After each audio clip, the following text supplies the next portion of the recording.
কি খবর গরিবেরা? ধান্দাবাজি ধোঁকাবাজি কেমন চলছে? একটাই আইন করতে হবে বাংলাদেশে, কেউ মিথ্যা কথা বলবে না, মিথ্যা কথা বলবে না, মিথ্যা বলে ধোঁকা দেওয়া যাবে না। এই যে রাজনীতিবিদরা মিথ্যুক ধোঁকাবাজ প্রতারক, এনসিপি এনসিপি যারা করে এরা হলো জারোর সন্তান। এনসিপি যারা করে এরা জারোর সন্তান, এরা রাজাকারের বংশধর, এরা নব্য রাজাকার। এদেরকে কেউ বিশ্বাস করবে না, এদেরকে জুতা মারবে। এরা চোর ডাকাত, এরা রাস্তার নেড়ি কুত্তা, এরা টোকাই। এদের চেহারা দেখলেই চোরের মতো লাগে। মেয়েদের সম্ভ্রম হানি করেছে, ওই মেয়েদের সাথে তারা অবৈধ সম্পর্ক করেছে, টাকা টুকা দিয়া মানুষের টাকা মেরে লুটপাট করে, চাঁদাবাজি করে, মব ভায়োলেন্স করে, মবক্রেসি সৃষ্টি করে, ভীতি প্রদর্শন করে, পুলিশ হত্যা করে, পুলিশের অস্ত্র তাদের হাতে।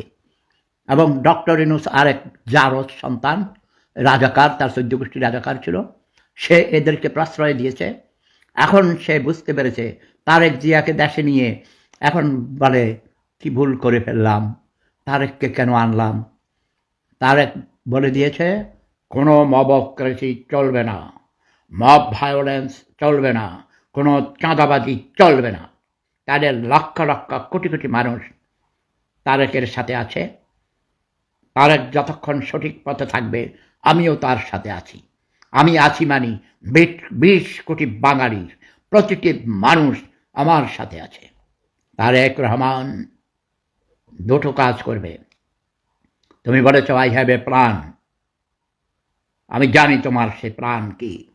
তোমার প্ল্যান হলো বাঙালিকে ডান্ডা মেরে ঠান্ডা করে দেবে। কোনো মিথ্যা প্রচারণা চলবে না। সোশ্যাল মিডিয়াতে আইন করে দাও, যারা মিথ্যা কথা বলবে তাদের জিহ্বা কেটে দিতে হবে। যারা ধর্ষণ করবে, যারা ছেলেদের বলৎকারী করবে, তাদের নুনুর গোড়া কেটে দিতে হবে।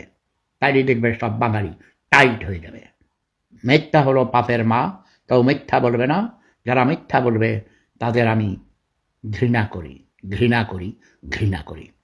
এবং জামাতে যে যাবে, এই কর্নেল অলিকে যে যেখানে পাবে জুতা মারবে, মেজর আখতারুজ্জামানকে যে যেখানে পাবে তাদের জুতা মারবে, জুতা মারবে, জুতা মারবে। তাদের আমি থোতো দেই, থোতো দেই, থো থো থো, ধিক্কার জানাই, ধিক্কার জানাই। তোরা মুক্তিযোদ্ধা নামের কলঙ্ক, তোরা কোনো মুক্তিযোদ্ধা ছিলি না, তোরা চাকর ছিলি, চাকর। সেনাবাহিনীর লোকদেরকে মুক্তিযুদ্ধে যেতেই হয়েছে এবং তোরা ভাতা পেতি, যুদ্ধের সময়ও ভাতা পেতি, এখনও ভাতা পাস। যুদ্ধের পর ভণ্ডামি করে, মিথ্যা কথা বলে, চাটুকারিতা করে করে তোরা এমপি হয়েছিস, মন্ত্রী হয়েছিস। এখন তোরা ইনভ্যালিড মাল, তোদের কোনো দাম নাই। তোদের বাংলাদেশের মানুষ জুতা মারে, জুতা মারে, জুতা মারে।